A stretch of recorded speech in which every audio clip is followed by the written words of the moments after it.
नमस्कार दोस्तों।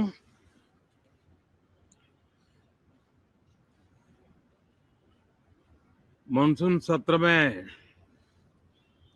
आप सभी मीडिया जगत के लोगों का स्वागत है।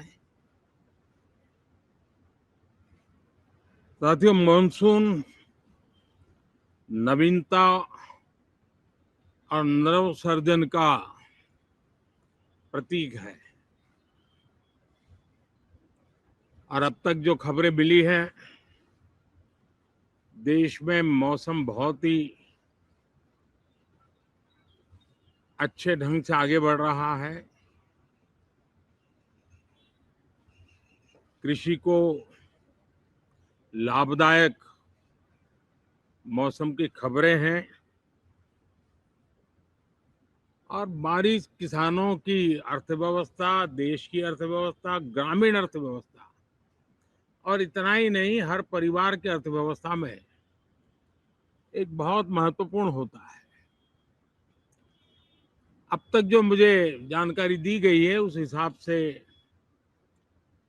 पिछले 10 वर्ष में जो पानी का भंडार हुआ है इस बार, वो करीब करीब 3 गुना हुआ है, जिसका आने वाले दिनों में भी देश के अर्थतंत्र को बहुत लाभ होगा। साथियों, ये मॉनसून सत्र राष्ट्र के लिए ये बहुत ही गौरवपूर्ण सत्र है। ये मॉनसून सत्र राष्ट्र के लिए एक अपने आप में विजयोत्सव का रूप है।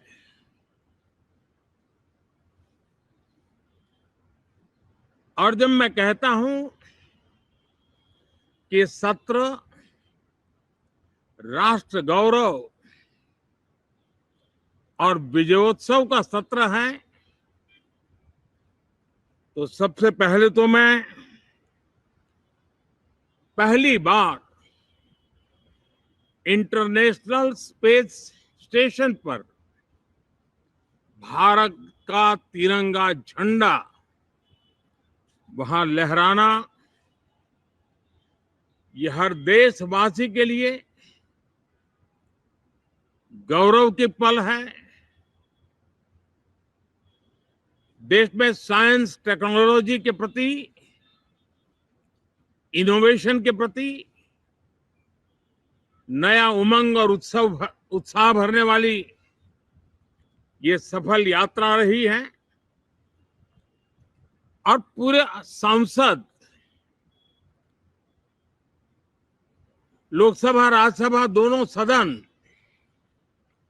देशवासी जिस गौरव का अनुभव कर रहे हैं उसमें एक स्वर से जुड़ेंगे, एक स्वर से इसका यशगान होगा। जो भारत को अंतरिक्ष में नई ऊंचाइयां पर पहुंचाने वाले जो भावी कार्यक्रम है, उनके लिए भी प्रेरक बनेगा, प्रोत्साहक बनेगा। साथियों, ये मॉनसून सत्र एक विजयोत्सव है। पूरी दुनिया ने भारत की सैन्य शक्ति का, भारत के सैन्य के सामर्थ्य का रूप देखा है। ऑपरेशन सिंदूर में भारत की सेना ने जो लक्ष्य निर्धारित किया था, 100% अचीव किया।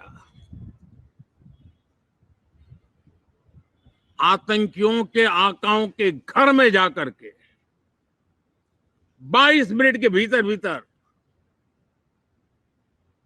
ऑपरेशन सिंदूर के तहत उसको जमींदोज कर दिया गया। और मैंने बिहार की एक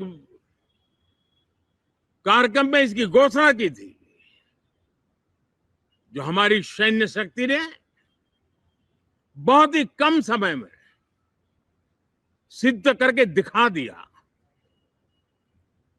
और इसमें मेड इन इंडिया सैन्य शक्ति का ये नया स्वरूप, इस पर भी दुनिया बहुत आकर्षित हुई है। इन दिनों विश्व के जिन जिन लोगों से मिलना होता है तो भारत के इस मेड इन इंडिया जो औजार तैयार हो रहे हैं, उसके प्रति दुनिया का आकर्षण बढ़ रहा है। मुझे विश्वास है कि जब सदन इस विजयोत्सव को एक स्वर में विजय के भाव से इस सत्र के दरमियान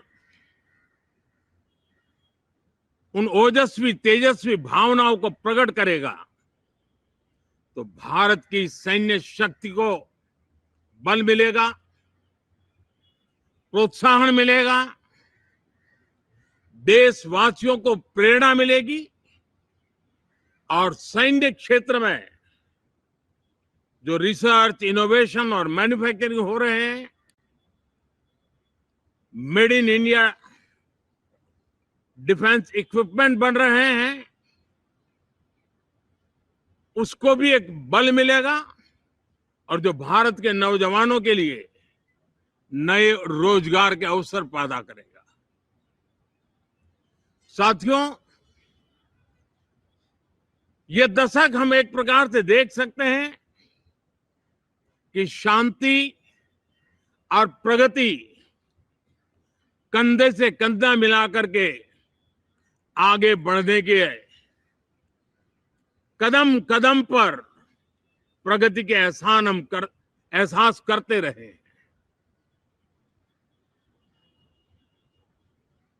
देश कई प्रकार की हिंसक वारदातों का शिकार रहा है, लंबे अरसे तक शिकार रहा है। देश आजाद हुआ तब से ये समस्या को हम झेल रहे हैं, चाहे आतंकवाद हो, नक्सलवाद हो। कोई प्रारंभ में शुरू हुआ होगा, कोई बाद में शुरू हुआ होगा, लेकिन आज नक्सलवाद का, माओवाद का दायरा बहुत तेजी से सिकुड़ रहा है। माओवाद को, नक्सलवाद को जड़ से उखाड़ने के संकल्प के साथ देश के सुरक्षा बल एक नए आत्मविश्वास से, तेज गति से सफलता की ओर कदम रख रहे हैं।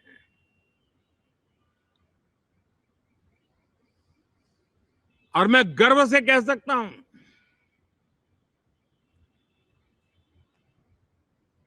देश में सैकड़ों जिले नक्सल की चपेट में से निकल करके आज मुक्ति का सांस ले रहे हैं। हमें गर्व है कि बम, बंदूक और पिस्तौल के सामने हमारा देश का संविधान जीत रहा है। हमारे देश का संविधान विजयी हो रहा है। देश के उज्जवल भविष्य के लिए साफ दिख रहा है कि कल तक जो रेड कॉरिडोर थे, वो आज ग्रीन ग्रोथ जोन में परिवर्तित होते नजर आ रहे हैं। साथियों, एक के बाद ऐसी घटनाएं देशभक्ति के लिए, देश की भलाई के लिए संसद में पहुंचे हुए हर माननीय सांसद के लिए गौरव का पल है। और संसद के इस सत्र में ये गौरव गान पूरा देश सुनेगा, हर सांसद से सुनेगा, हर दल से सुनेगा। साथियों, आर्थिक क्षेत्र में भी जब 2014 में आप सबने हमें जिम्मेवारी दी, देश फ्रेजाइल 5 की अवस्था से गुजर रहा था। 2014 के पहले वैश्विक अर्थव्यवस्था में हम 10वें नंबर पर थे और आज भारत तेज गति से दुनिया की तीसरे नंबर की अर्थव्यवस्था बनने की दिशा में आगे बढ़ रहा है, दरवाजे पर दस्तक दे रहा है। इन दिनों 25 करोड़ गरीबों का गरीबी से बाहर निकलना, जिसको विश्व की अनेक संस्थाएं सराहना कर रही है। देश में एक जमाना था 2014 के पहले, जब महंगाई का दर, इन्फ्लेशन रेट डबल डिजिट में हुआ करता था। आज 2% के आसपास आकर के देश के सामान्य मानव के जीवन में राहत बन गया है, सुविधा बन गया है। लो इन्फ्लेशन के सामने हाई ग्रोथ एक अच्छे विकास यात्रा की दिशा है। साथियों, डिजिटल इंडिया, यूपीआई आज भारत के एक नए सामर्थ्य को दुनिया देख रही है, पहचान रही है और ज्यादातर देश में उसके प्रति एक आकर्षण पैदा हो रहा है। यूपीआई ने फिनटेक की दुनिया में अपने एक नाम कमाया है। रियल टाइम डिजिटल ट्रांजैक्शन दुनिया में सबसे ज्यादा हो रहे हैं। दुनिया में जितने हो रहे हैं, अकेले भारत में उससे ज्यादा हो रहे हैं। साथियों, पिछले दिनों इंटरनेशनल लेबर ऑर्गेनाइजेशन का एक वैश्विक समागम था और उसमें भारत ने बहुत बड़ी ऊंचाई प्राप्त की है। आईएलओ का कहना है कि 90 करोड़ से ज्यादा लोग भारत में अब सोशल सिक्योरिटी के दायरे में हैं। ये अपने आप में एक बहुत बड़ा अचीवमेंट है। उसी प्रकार से वैश्विक संस्था WHO ने ये कहा है कि भारत अब आंख की जो बीमारी आमतौर पर बारिश के सीजन में ज्यादा देखी जाती थी, ट्रैकोमा, अब भारत को WHO ने ट्रैकोमा फ्री घोषित किया है। तो आरोग्य के क्षेत्र में भी ये अपने आप में एक महत्वपूर्ण भारत के लिए सिद्धि है। साथियों, पहलगाम की क्रूर हत्या, अत्याचार, नरसंहार, पूरी दुनिया चौंक उठी थी। आतंकवादी और आतंकवादी के आके दुनिया का ध्यान उनकी तरफ केंद्रित हुआ था और उस समय दल हित छोड़ करके देश हित में हमारे ज्यादातर दलों के प्रतिनिधि, ज्यादातर राज्यों के प्रतिनिधि विश्व भ्रमण किया, दुनिया के अनेक देशों में गए और एक स्वर से दुनिया के सामने आतंकवादियों का आका पाकिस्तान को बेनकाब करने का एक बहुत सफल अभियान चलाया। मैं आज राष्ट्रहित में किए गए इस महत्वपूर्ण कार्य के लिए उन सभी सांसदों की सराहना करना चाहता हूं, सभी दलों की सराहना करना चाहता हूं और उसने देश में एक सकारात्मक वातावरण पैदा किया।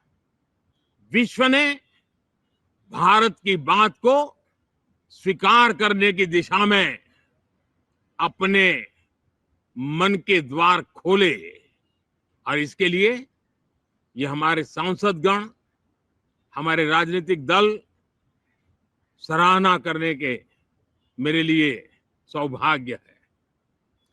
साथियों, हम जानते हैं कि ये स्पिरिट, एक स्वर, एक एकता का वातावरण देश को कितना उत्साह से भर देता है। विजयोत्सव का ये पर्व इस मॉनसून सत्र में भी उसी भाव से प्रकट होगा। देश की सैन्य शक्ति को सराहना करेगा, देश के सामर्थ्य का गौरवगान करेगा और देश के 140 करोड़ नागरिकों को नई प्रेरणा का कारण बनेगा। मुझे विश्वास है कि हम सब मिलकर के डिफेंस के क्षेत्र में आत्मनिर्भर होने के इन प्रयासों को बल दें, सेना के सामर्थ्य की सराहना करें और मैं आज देशवासियों के सामने जरूर कहूंगा और देश के राजनीतिक दलों से भी कहूंगा कि देश ने एकता की ताकत देखी है, एक स्वर का सामर्थ्य क्या होता है देखा है। तो सदन में से भी सभी माननीय सांसद उसको बल दें, उसको आगे बढ़ाएं और मैं जरूर कहूंगा, राजनीतिक दल अलग अलग हैं, हर एक का अपना एक एजेंडा है, अपनी एक भूमिका है, लेकिन मैं इस वास्तविकता को स्वीकार करता हूं कि दल हित में मत भले न मिले, लेकिन देश हित में मन जरूर मिले। इसी एक भावना के साथ इस मानसून सत्र से देश के विकास यात्रा को बल देने वाले, देश की प्रगति को बल देने वाले, देश के नागरिकों को सामर्थ्य देने वाले अनेक विधेयक प्रस्तावित हैं। सदन विस्तृत चर्चा करके उसको भी पारित करेगा। मेरी सभी माननीय सांसदों से उत्तम डिबेट चलाने के लिए शुभकामनाएं हैं। बहुत बहुत धन्यवाद।